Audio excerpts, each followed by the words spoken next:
some people added some comments on my last YouTube video that they wanted to see how to load custom samples onto the OPZ. So the process, it's a little bit different than what's on the OP1, but you prepare your samples in the same way. So you can prepare your drum kits and things using the same tools that you do the OP1. And what it does, so this is a plugin, a VST plugin, what's it called? OP1 drum utility. And basically you can drag and drop different samples onto here, and it maps out each drum sample to the keys and everything. But all it does is when you add all the little samples in here, you click export and it kicks out this AIFF file, for example. If you open that up, let's open it up. This is a sample chain that I did of just kick drums using the same VST. And if I play back,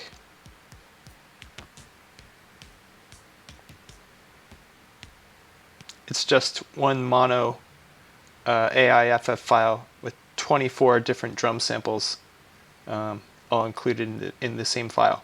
So all these 24 kick drums will be able to be mapped to individual keys once I load it onto the OPZ. The same way if you were to do this on the OP1.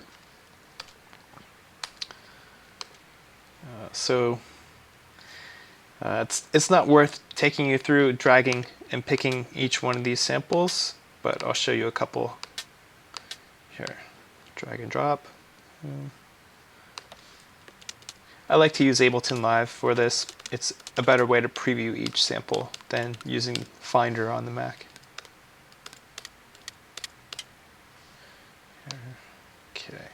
Okay, I finished putting together a few sets of sample kits. So kick drums, snares, hi-hats, and then percussion. So this is percussion and hits. The rule is this makes one audio file, and the audio file, the longest it can be is 12 seconds. So this is 11.98 seconds, just under the cut. And then when you look at these files underneath, so let's see, percussions and hits. Let's just take a look at the audio file again. It's just basically a bunch of samples in one mono AIFF audio file. We have some textures and different things that we can use there. I'm going to quit out of Adobe Audition and delete these leftovers. Okay, so now I've connected the OPZ and set it to hard drive mode. So now it shows up here. And then this is the folder layout within the OPZ. So you have bounces, which is basically a folder where you can bounce up to 5 different audio files from the device. And I think the longest duration each can be is 10 seconds long. So I think you can like bounce loops down and then collect them that way, which is kind of nice. Config file is interesting because you can actually go in here and make some changes to, say, your MIDI settings and do it within, let's say, like, let's use Text Wrangler.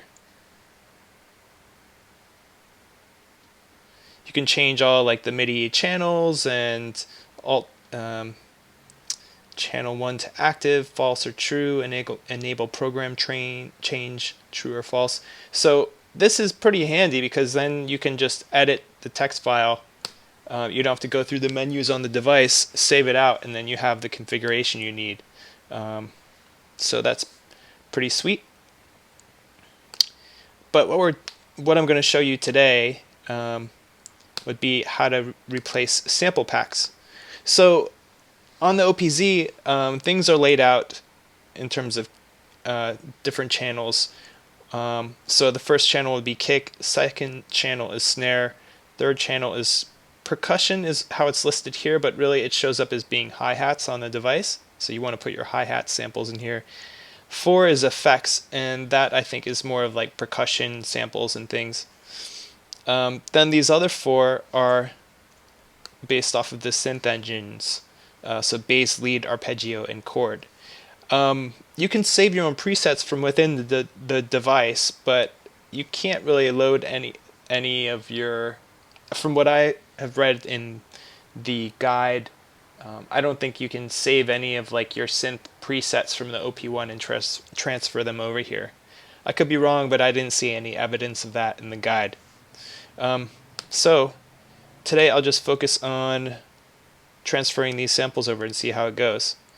So you have basically 10 slots under each of these things. So the kick drum has 10 different folders. And then basically 1 through 4 in this case these are the factory sample kits.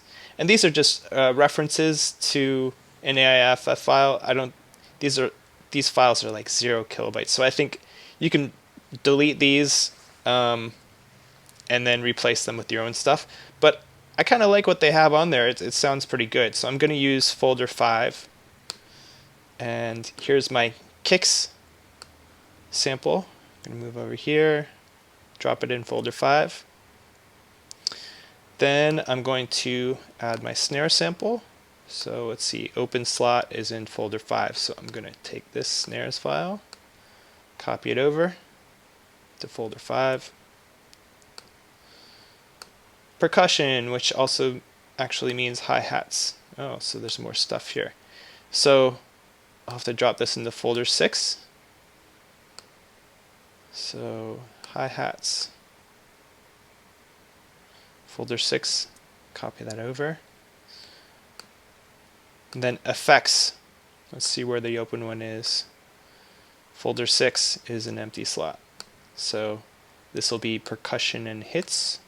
Copy that over to folder 6. Okay, so I should be able to eject the OPZ now, and then it will reboot and detect. Let's see how it works.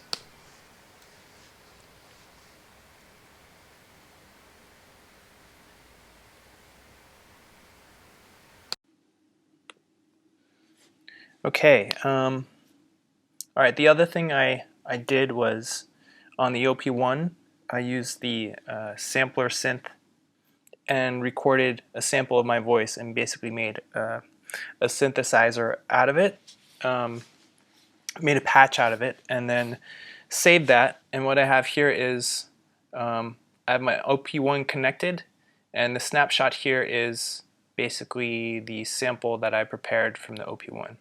So what I'm going to do is I'm going to copy this over to the OPZ synths. So here under the sample packs we have bass, lead, arpeggio, and chord.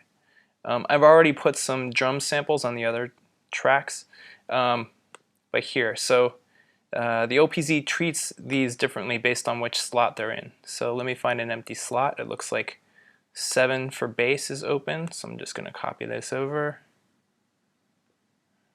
Alright, close that. Let's open lead. Let's see where there's an open slot. As you can see, they're pretty descriptive. 1 sample pack per slot, please. So you're really limited to basically like 10 sample packs for each slot. And that's a pretty strict rule along the entire landscape of the OPZ. So drag this to 7. All right, looks good. Let's close lead, go to arpeggio. And I think the main difference on the OPZ is how much polyphony each one of these slots has and what kind of tricks they have. So the arpeggio obviously has an arpeggiator on it. Okay, it looks like 8 is open.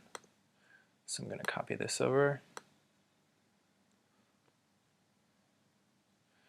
And finally, let's go to chord. Let's find an open slot here.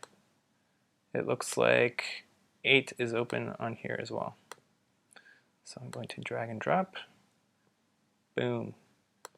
Okay, so I have the OPZ loaded up. I'm going to eject these guys and then see how it works out. All right, so I have a fresh project or a fresh pattern here. So let's start with the kick drum. Let me find the kicks that I imported. There should be a whole bunch of like hip hop kicks. Let's see. Yep. Great. Let's go to snare. And I loaded them into the the 5th folder on the drive itself. So I'll hit number 5. Yep, these are all the snares I added. Great. Let's go to this. Hi-hats will go to 6th. That's the last one. Hi-hats. Open hats at the end. Great. And then there should be like percussion stuff and hits.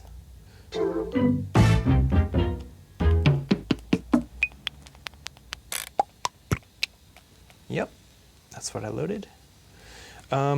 Great. And the other thing was, okay, the sampler, let's see, slot 7. And this, I just recorded my voice. So it was pretty obvious. I was using the OP1, recorded my voice on the mic, and then turned that into a little sampler synth. Yep. Now what's interesting is the envelope on here, the amp envelope is really short by default. Turns it into this plucky thing. And since I'm on bass, it's monophonic, so only one note at a time. So let me go to the page to adjust the envelope. You can see it's really short.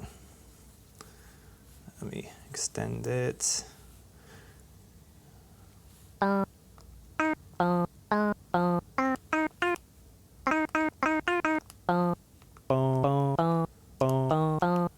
Okay, so that's the bass. This is the synth, the lead synth. Same sort of thing. It does this, it just makes the envelope super short. So extend it out. I believe this has some polyphony, so we should be able to play. Yep. Cool. And then arpeggio.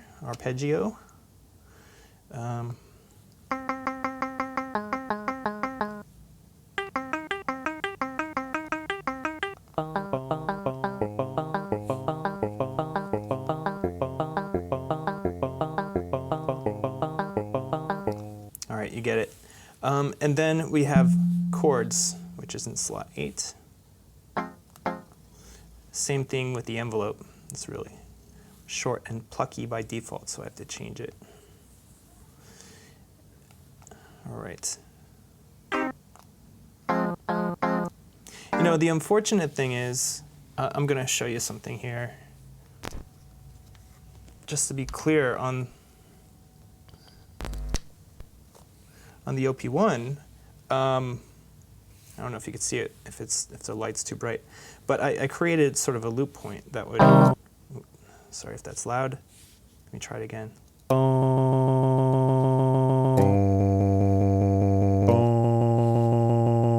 So I can hold down the note and it keeps playing on the OP1.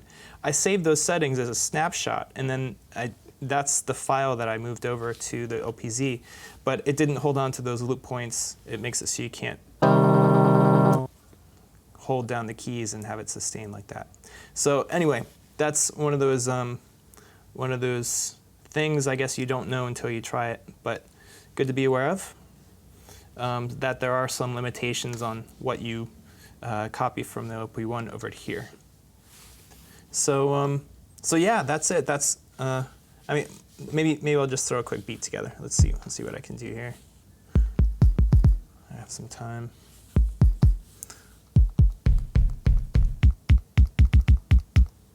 Let's get this thing going.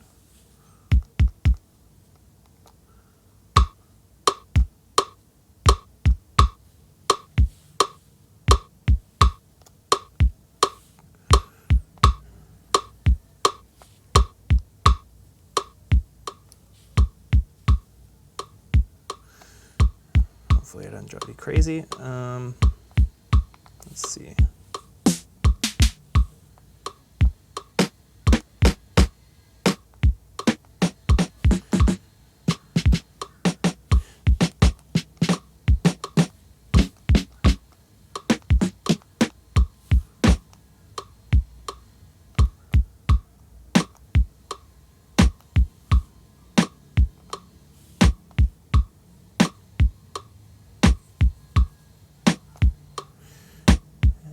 Let's see. One thing I want to try is like trying to. Wait, what just happened? Oh, I just changed the filter. There we go. Back to normal. I want to try. So I have the quantize all the way up. Let's see if I can push the snares so they sound a little late. No, I might need to actually go and turn the quantize off. Yeah, so you got to turn the quantize all the way down. So you want to make it kind of like a drunken, really loose hip hop thing. You got to do. You can program it in manually.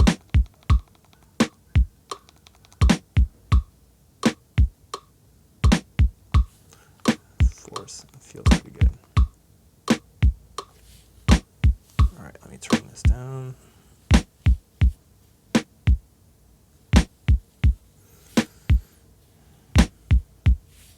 That kick drum's going to drive me crazy.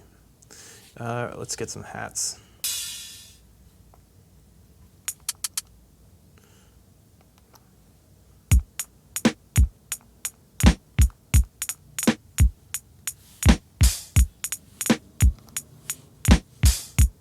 I'll just do some quick quantize.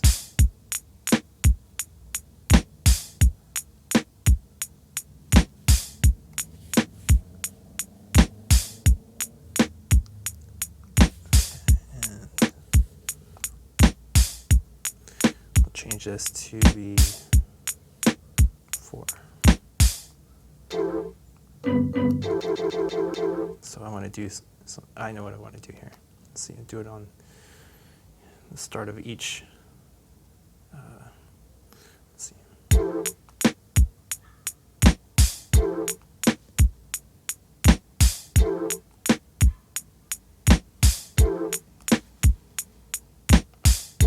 Okay, now I'm going to try to change the pitch of each one of these.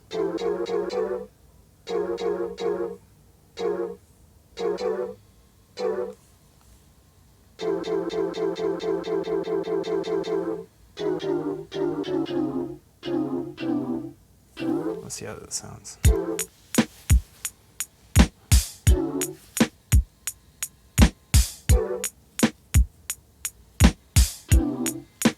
Not bad, not bad. So yeah, that's how you can kind of program in pitch changes for each step. So if you have a single sample like this, you can at least, you have the option of doing that, which is kind of nice. Instead of just playing it in.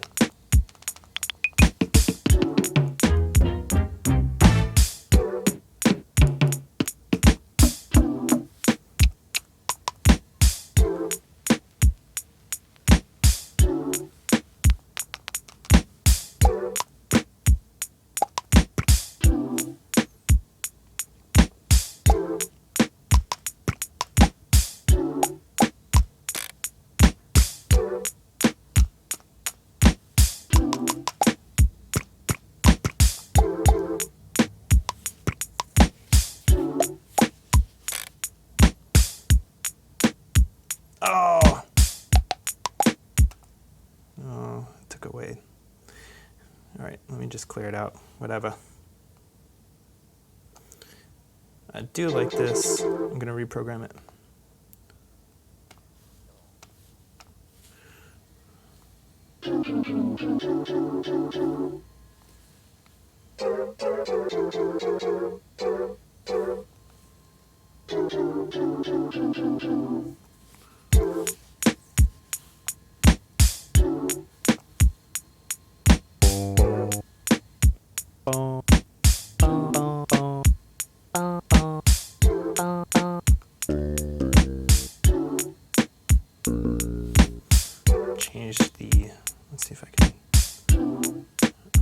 these to be short.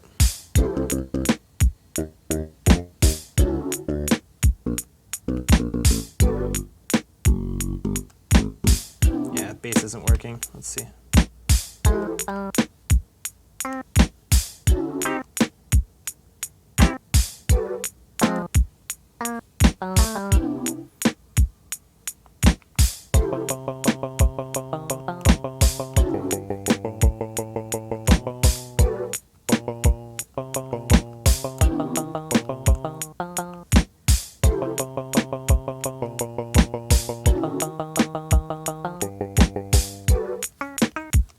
Oh.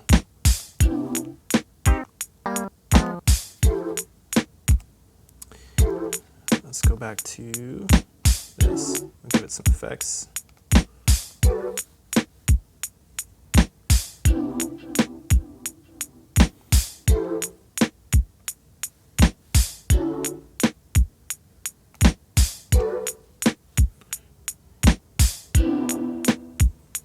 Sounds like a spring reverb.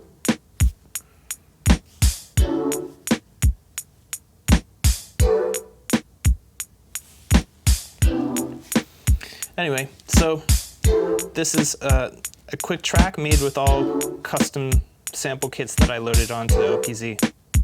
So it's possible. There are some limitations with the synth sampler thing, but you do have to kind of get deep into making sample chains, and maybe using your OP1 to prep some of this stuff is sometimes easier. There's also a plugin, you can use a VST plugin that allows you to build up some sample chains that work well for the OP1 and drum kits that can easily be used for this. The other thing to remember is when prepping sample kits for the OPZ, make a bunch of kits into one audio file, make a bunch of snares into one, make a bunch of hi-hats, and then make a bunch of like hits and percussion or whatever all into one file. At least on the OP1 before, I would load a whole bunch of different types of drums all into one audio file, but the way things are organized here on the OPZ, it's going to be easier for you if you just adapt to how they're used on this kit, I think. Anyway, that's my input. Hope you got something out of this. Leave some comments if you want some more. Thanks.